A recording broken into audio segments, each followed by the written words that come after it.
ఎలా ఉండేవారు శ్రీహరి గారు మీరు? అంటే ఆయన మీకు పరిచయం అయిన తర్వాత ఏమేమి మార్పులు వచ్చాయి మీలో శాంతి గారు? మీరు almost me acting career you gave for. నేను ఆయన కోసం వదిలింది ఒకటి మాణిక్షన్ బిఫోర్ మ్యారేజ్, లేకపోతే ఇవ్వనని చెప్పేశారు.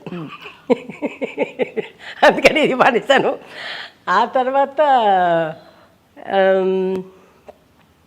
డ్రెస్ నేను ఎప్పుడు చాలా షార్ట్గా వేస్తాను. పెళ్ళికి ముందు ఎయిర్పోర్ట్ కూడా మినీ ఫ్రాక్లో అట్లా వెళ్తాను. అప్పుడు మనకి తెలీదు అది ఆ ఏజ్ అట్లాంటిదో, లేకపోతే ఇంట్లో వేసుకున్నప్పుడు నేను బయటికి వెళ్ళడానికి ఒక డ్రెస్, ఇంట్లో వేసుకున్నానికి ఒక డ్రెస్ ఉండదు. షూటింగ్ నుంచి వస్తుంటే సాటర్డే సండేస్ ఏదైనా ఖాళీగా ఉంటే మనకి ఇష్టమైన డ్రెస్ వెళ్ళి వాటి తీసుకొని వచ్చేస్తాము. ఆ ఒక్కరోజు వేసుకోవడానికి మనకి దాంట్లో ఫ్లైట్కి వెళ్తాను కదా, అట్లా వెళ్ళిపోతాను. సో షార్ట్స్ ఎక్కువ వేస్తాను, స్కర్ట్స్ ఎక్కువ వేస్తాను. అది ఫస్ట్ లవ్ అయ్యి ఫస్ట్ సార్ ఒక 2 years దాకా ఎంజాయ్ చేశారు సార్. సూపర్గా ఉన్నావా అని అన్నీ చెప్తారు. తర్వాత చెప్పారు మెల్లగా. దాని తర్వాత పెళ్ళి అయిన తర్వాత డిసైడ్ చేసుకున్నారో ఏమో ఇది మనకే అని. అప్పటి నుంచి అంటే నో షార్ట్ డ్రెస్సెస్, ఇంకా నో స్మోకింగ్. అదే దానికి ముందు వదిలేదు, దానికోసం వదిలేశారు. అప్పటి నుంచి ఇప్పుడు దాకా లేదు. బట్ అంతకుముందు స్మోకింగ్ అసలు ఎలా అలవాటైంది శాంతి గారు? అది ఒక సినిమాలో వచ్చి, ఒక కన్నడ సినిమాలో ఒక వ్యాంప్ క్యారెక్టర్ చేశాను. దాంట్లో హీరోకి అంబరీష్ గారు, దానికి ఆపోజిట్ క్యారెక్టర్ నాది. విలన్ లేదు, విల్లియే. నాకు ఒక 2-3 పాటలు దాంట్లో, హార్స్ రైడింగ్, అందరూ విలన్స్ వెనక అమ్మాయిలు ఉంటారు కదా, నా వెనక బాడీ బిల్డర్స్ ఉంటారు అట్లా పెట్టుకొని, ఇది బ్యాడ్ బాడీ తోటి అట్లా ఉండి, అట్లాంటి క్యారెక్టర్ అది. దాంట్లో నేను చేతిలో గ్లాస్ ఉంటుంది, ఆ గ్లాస్ అంటే కోక్, అది అందరికీ తెలుసు. చేతిలో సిగరెట్ అయితే ఇదైతే డూప్లికేట్, ఇది పోస్తారు ఓకే, ఇది కంపల్సరీ, ఇది ఉంది కదా. ఆయన వచ్చి తీసి నేను కూడా ఫస్ట్ ఒప్పుకోలేదు, మళ్ళీ ఫోన్ వదిలేను. అమ్మ మీరు వెళ్ళి మీరే హీరోకి ఆపోజిట్ కదా, అది తీసి ముక్కు నుంచి రావాలన్నాడు. తీసి ముక్కు నుంచి వచ్చింది చూస్తే నేను హాస్పిటల్లో ఉన్నాను. ఆ సినిమా మొత్తం అట్లాంటి అలవాటైంది. అట్లా కదా, అది చూసి ఇంకా పక్క సినిమాలన్నీ ఏదో వ్యాంప్ క్యారెక్టర్ చేస్తే, లేకపోతే కన్నడ సినిమాలు చాలా చూడండి, దాంట్లో ఏదైనా ఒక షార్ట్లో అయినా పెడతారు. ఇప్పుడు తీసి ముక్కులో వదలడం, నోటి నుంచి ఇప్పుడు తీసి ఇట్లా వదలడం. నాకు ఇప్పటికీ అంటే నేను అప్పుడు వదిలేసినప్పుడు కూడా లోపల తీసుకుని, నేను కొంచెం ఇక్కడ దాకా వెళ్తే కూడా దగ్గు వచ్చేస్తుంది. ఊరికే ఇట్లా తీసుకొని ఇట్లా ముక్కులో వచ్చినప్పుడు వస్తుంది. ఒక 2 షాట్ అట్లా చేయడానికి అది అంతటితో ఆపేస్తారు. బట్ అది కూడా ఆపేయమని చెప్పారు శ్రీహరి గారు. తర్వాత షార్ట్ డ్రెస్సెస్ మానేస్తే ఏం వేసుకోమన్నారు? పంజాబీ డ్రెస్సా? నాకు పడదు చుడిదార్. నచ్చదా? ఇష్టం లేదు? అస్సలు ఇష్టం ఉంటుంది. ఎందుకంటే వేసుకుంటే వెస్ట్రన్ ఉండాలి, లేదంటే చీర ఉండాలి. చీరనా? అయ్యో చీర ఇంకా అసలు వద్దు నాకు. ప్యాంట్స్ వేసుకుంటాను, అప్పుడంతా జీన్ ప్యాంట్స్ ఉంటుంది కదా, జీన్స్ వేసుకుంటాను, టాప్స్ వేసుకుంటాను. బావా లేనప్పుడు ఇంట్లో ఉంటాను కదా, అప్పుడు షార్ట్స్ వేసుకుని తిరుగుతుంటాను. ఇంట్లో ఉన్నప్పుడు దొంగతనం చేసేదాన్ని. ఎవరు ఇష్టపడ్డారు తొందరగా? ఫస్ట్ మీరా బావా? మీరు ఎలా ఎస్ చెప్పారు? నమ్మకం ఎట్లా కలిగింది మీకు? చాలా మంది ముఖం చూడంగానే నచ్చుతుంది కదా. ఇప్పుడు నేను ఇండస్ట్రీలో అన్ని సినిమాలు చేస్తాను. నేను ఇక్కడ ఎన్టీఆర్ గారి దగ్గర నుంచి అన్ని వరుసలో ఉన్న హీరోస్ అందరితోటి చేశాను. కన్నడలో వచ్చి రాజ్ కుమార్ గారు చేయలేదు, వాళ్ళ సన్స్ నుంచి అందరు హీరోస్ తోటి చేశాను. అక్కడ అందమైన వాళ్ళు ఉండొచ్చు, ఇక్కడ అందమైన వాళ్ళు చాలామంది ఉన్నారు. మలయాళంలో చేశాను, అక్కడ అందమైన హీరోస్ చాలామంది ఉన్నారు. తమిళనాడులో అందమైన వాళ్ళు చాలామంది ఉన్నారు. ఎక్కడ ఎవరు వచ్చినా దాంట్లో ఒక చాలామంది చెప్పారు నాకు, I love you give you చెప్తుంటారు. అది పిచ్చి మాటలని వస్తుంటుంది, వార్తలు వస్తుంది, చెప్తారు, నవ్వు వస్తుంది నాకు. దాంట్లో మనకు తెలుసు కదా, మన పక్కన నేను ఒక 3 రోజులు చేసుకొని వెళ్ళిపోతాను. మళ్ళీ వాళ్ళతో చాలా సాంగ్స్ చేసి ఉంటాను కదా. నాకేమో చాలా మంది వెంటపడ్డారు, అయితే ప్రపోజ్ చేశారు. చాలా మంది. అప్పుడు మీరు అసలు ఇప్పుడు అలాగే ఉన్నారు అంటే మీ మొహం ఎక్స్ప్రెషన్ మారలేదు కొంచెం, అంటే ఆ మధ్యలో బాగా చిక్కిపోయారు, ఇప్పుడు కొంచెం బెటర్గా ఉన్నారు, చాలా సన్నగా అయిపోయారు. Food chocolates. బాగా అడిగిన విధంలో ఒక నిజాయితీ కనిపించింది. నేను డబ్బుకి వెనకపోలేదు. డబ్బు వెనకపోయి ఉంటే ఇప్పుడు బావ వెళ్ళిన తర్వాత నేను మళ్ళీ నేనే ఒక 10 కంపెనీలు ఎక్కి దిగి ఛాన్సులు ఇవ్వండి అని అది అట్లా వచ్చేది. నేను ఎప్పుడు డబ్బు వెనకపోలేదు. నేను మనిషిని చూశాను, మనిషిగా చూశాను, ఆయన కూడా నిజాయితీ చూశాను. ఆ ప్రేమలో నిజం కనిపించింది. అందుకని అడగంగానే ఒక రోజు టైం అడిగాను, మా అమ్మకి చెప్పాను, నాకు నచ్చింది, అమ్మకి చెప్పాను. ఇదేంటి లవ్ చేసాము, 1 year దొంగ పెళ్లి చేసుకున్నాము, ఒక 3-4 సంవత్సరాలు కాపురం చేశాము, మళ్ళీ 96లో అందరికి తెలిసి పెళ్లి చేసుకున్నాము. ఇండస్ట్రీలో అందరూ ఏమన్నారు అప్పుడు మీరు ఇద్దరు పెళ్లి చేసుకుంటున్నప్పుడు? సౌత్ ఇండస్ట్రీ అంతా మీకు తెలుసు కదా. వచ్చి ఇక్కడ తెలుగు ఇండస్ట్రీలో మాత్రం చాలా మంది పెద్ద పెద్ద హీరోస్ కూడా చెప్పారు, వాడు మంచివాడు కాదు, వాడు వచ్చి రౌడీ, అది చేశాను.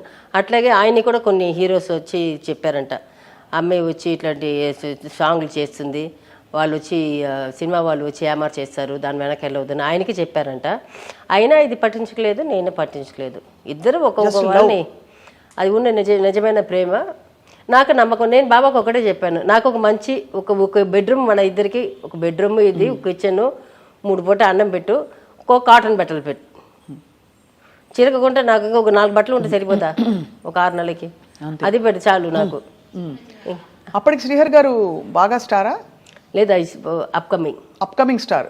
తర్వాత మీ మంచి హస్తవాస అంటారు కదా, అలాగా మీరు రావడంతో మొత్తం అసలు అప్పుడు నాకు ఇల్లు గిల్లు అంతా ఉంది. నాకు ఒకవేళ ఏం మగవాడు అనుకున్నవాడు ఎప్పుడు వచ్చి డిపెండ్ అయి ఉండడు.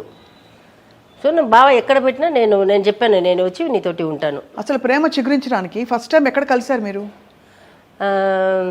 దాదర్ ఎక్స్ప్రెస్, అది వచ్చి 420. దాదర్ ఎక్స్ప్రెస్ చూసారంట సార్, అప్పటి నుంచి మొదలు పెట్టారు.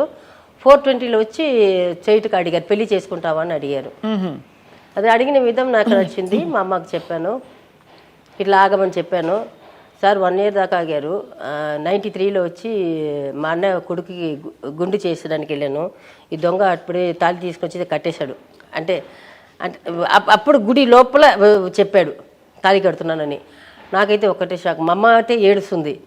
సరే ఎట్లయినా ఆయనే డిసైడ్ అయిపోయింది కదా, డిసైడ్ చేసుకున్నాను, దీంట్లో ఏముంది అని చెప్పి పెళ్లి చేసేసుకున్నాను.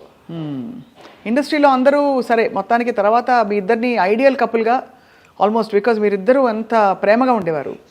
ఎందుకంటే మేము ఇద్దరు ఎప్పుడూ ఒకరికి ఒకళ్ళు అబద్ధం చెప్పుకోవట్లేదు. అవును, ఆయన నా దగ్గర ఎప్పుడు అబద్ధాలు చెప్పరు, నేను ఆయన దగ్గర అబద్ధాలు చెప్పాను.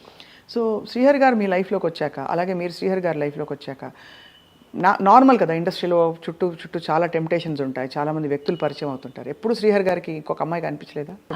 అనిపించి ఉండొచ్చు, కానీ అంత ఓపెన్నెస్ ఉండేదా? అట్లా కొట్టేసి వెళ్ళి ఉంటారు, కానీ పెళ్లి దాకా తీసుకుని వచ్చి ఉండేవారు కాదు. అంతే, అట్లా కొట్టేసి వెళ్ళిపోయారు అంతే. అది నేనే సైడ్ కొడతాను. ఇప్పటికి ఈ వయసు 50 దాటింది, నేనే ఇప్పుడు గమని ఉంటే బాగున్నాడు కదా అని అనుకుంటాను. సైడ్ కొడతారు ఇప్పటికైతే? ఇప్పుడు ఒక 2-3 సైడ్ కొడతానంటే నా ఏజ్ కంటే ఎక్కువ వాళ్ళు, అంతే కదా. అంతే. నాకంటే చిన్నపిల్లలు అంటే నాకు 25 yearsలో అబ్బాయి ఉన్నాడు, 2 అబ్బాయిలు ఉన్నారు. పెళ్ళి అవి ఉండదు. ఇప్పుడు ఒక క్యారెక్టర్ చేసిన ఒక ఆర్టిస్ట్, నేను ఒక హీరో ఒకటి, నేను మళ్ళీ చెప్పలేను, ఆయన కొంచెం ఇదిగా చేశారు, ఆయన పేరు చెప్పలేను. అది తర్వాత ఇప్పుడు నేను ఈ మధ్యలో వచ్చి ఇప్పుడు సినిమాలు, నేను 7 years వదులుకున్న సినిమాలు, ఇప్పుడు ఈ 3 yearsలో వదులుకున్న సినిమాలని ఇప్పుడు టీవీలో వేస్తున్నారు కదా, 1 month వేసేస్తున్నారు. అవన్నీ కూర్చొని చూస్తున్నాను. ఇప్పుడు చాలా మంది హీరో కంటే విల్లన్సే అందంగా ఉన్నారు ఇప్పుడు. అవును కదా, నేను అనుకున్నాను బావా, నేను మాత్రం ఇప్పుడు పుట్టి సేమ్ విల్లనే పెళ్లి చేసుకుని ఉంటాను బావా అనుకుంటా. అంతేగాని శ్రీహరి గారు అన్ని షేడ్స్ చేశారు కదా క్యారెక్టర్స్. చేశారు కాదు, నేను బావా ఆయన క్యారెక్టర్ చూసే ప్రేమించాను. తర్వాత ఆయన అందంలో ఎక్కడ తగ్గించారు? మీకు ఉన్న హీరోస్లో తీసుకుంటాను, నా ఆయననే అందం, నేను అది చెప్తాను. అవునవును, చాలా ఆయనకి ఒక కంట్లో ఒక ఇది ఉండదు, ముక్కులో షార్ప్గా ఉంటుంది, లిప్స్లో కానీ ఎక్కడ ఒక ఫేస్ తీసుకుంటే ఎక్కడ లేదు. ఇంకా బాడీ పర్ఫెక్ట్ బాడీ, ఆ బాడీ ఎవరికి లేదు. అప్పుడు వచ్చినప్పుడు బాబాకు మాత్రమే ఉండింది. సో నాకేంటి అందమైన మొగుడు దొరికాడు, అంతే. Happy, very happy. యాస్. ఇంకా మీ మోస్ట్ బ్యూటిఫుల్ మెమరీ ఏంటి శాంతి గారు మీ అంత సుదీర్ఘ ప్రయాణంలో? ఫస్ట్ అది తాళి కట్టింది, అది ఎప్పుడు మర్చిపోయాను నేను. తర్వాత అన్ని ఇదే, మేము చాలా ప్రేమగా ఉంటాము, గొడవ చేసుకుంటారా? ఆయన కొడతారు, నన్ను కొడతారా? బీపులు పగలు కొడతారు. ఎందుకు? ఆయన పక్కన ఉన్న కోపమని తీసుకొచ్చి నా మీద చూపిస్తారు. సరే దోశ వేస్తారు, అట్లాగే తీసేసుకుంటాను. అదేంత ఆరిపోయిన తర్వాత ఆరిపోతుంది. ఎందుకు కొట్టే బాబు అంటే, రాత్రి కొట్ట మొగం అది చూస్తున్నాను, వాచిపోయి రాత్రి అంతా ఏడ్చి ఉన్నావా నువ్వు, ఎందుకు కొట్టని అంటారు. ఇది చేసా బావా, ఇది కరెక్టా తప్ప అని అడిగాను, దాన్ని కొట్టా బావా, తప్పైపోయింది, ఇంకొకసారి కొట్టనే అంటారు. సరే, ఇదంతా ఈ మెమరీతో పాటు మీకు మోస్ట్ స్వీటెస్ట్ మెమరీ పెళ్లి తర్వాత ఏమిటి? బాబు పుట్టినప్పుడు, పిల్లలు పుట్టినప్పుడు ఎలా, తన నాన్నగా ఎలా ఉండేవారు శ్రీహరి గారు? బావానా, నాకంటే ఎక్కువ ప్రేమ ఆయనకే. టు బి సే, పిల్లలంటే తగ్గపిచ్చి. బాబా అప్పుడంతా పెద్ద బాబు పుట్టినప్పుడు కొంచెం బిజీ అయ్యారు, కొంచెం పక్కన కొంచెం మెయిన్ క్యారెక్టర్కి వచ్చారు, విలన్ దీనికి వస్తున్నారు, మెయిన్ విలన్గా చేయడం మొదలుపెట్టారు. సో కొంచెం రెమ్యునరేషన్ కొంచెం ఎక్కువ వస్తుంది కదా, అది తీసుకొచ్చి నాకు ఇస్తారు కదా, ఒక 25,000 55,000 తీసుకుని అట్లాగే బట్టలు తీసుకొని వచ్చి ఇచ్చేసాను.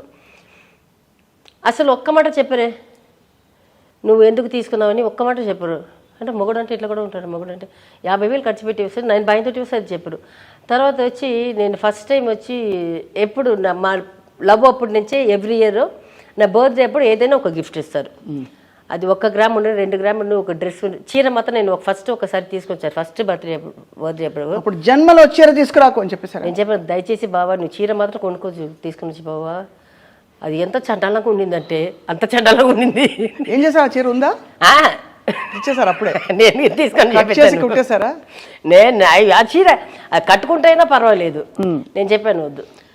నెక్స్ట్ టైం నుంచి ఏం చేసేవారు, చిన్న డాలర్, చిన్న పెండెంట్ అట్లాగే పెరుకొని వచ్చింది. ఒకరోజు ఫస్ట్ టైం బాబా హీరో అయిన తర్వాత ఎప్పుడు 14th నైట్ సెలబ్రేట్ చేస్తారు. 15th ఫ్రెండ్స్ తోటి అది పార్టీ ఉంటుంది కదా, వాళ్ళ క్లోజ్ ఫ్రెండ్స్ అందరూ కూర్చొని చేస్తుంటారు. అది ఈవినింగ్ 5 o'clock నుంచి మొదలవుతుంది. ఈయన బాబా ఏమో ఫ్రెండ్స్ తోటి బయట కూర్చున్నారు, నేనేమో లోపల కూర్చొని టీవీ నేను పైన ఉన్నాను, అప్పుడు కింద లేదు బెడ్రూమ్, పైన ఉండింది మా బెడ్రూమ్.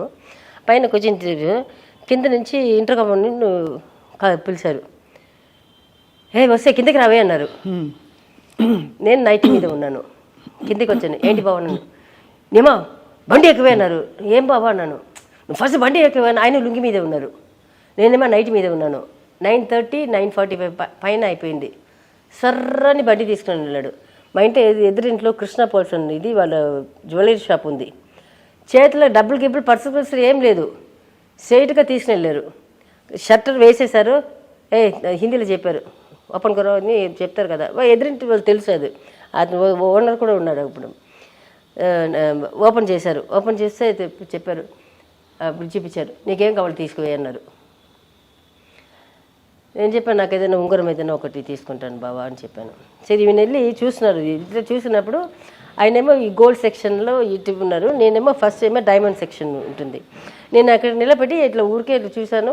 అది వచ్చి రోడ్ మీద దీంట్లో వచ్చి ఆ నెక్లెస్ ఒకటి వైట్ స్టోన్స్ తోటి గ్రీన్ ఇది వచ్చి ఇప్పుడు కూడా ఉంది. అది నేను ఎప్పుడు వెళ్ళినప్పుడు అది చూస్తూనే వెళ్తుంటాను. అది ఆ నెక్లెస్ అక్కడ ఉండింది. నా కళ్ళు నాకు తెలియకుండానే అక్కడ పోయింది. ఈయనేమో నాకు చూస్తున్నారు.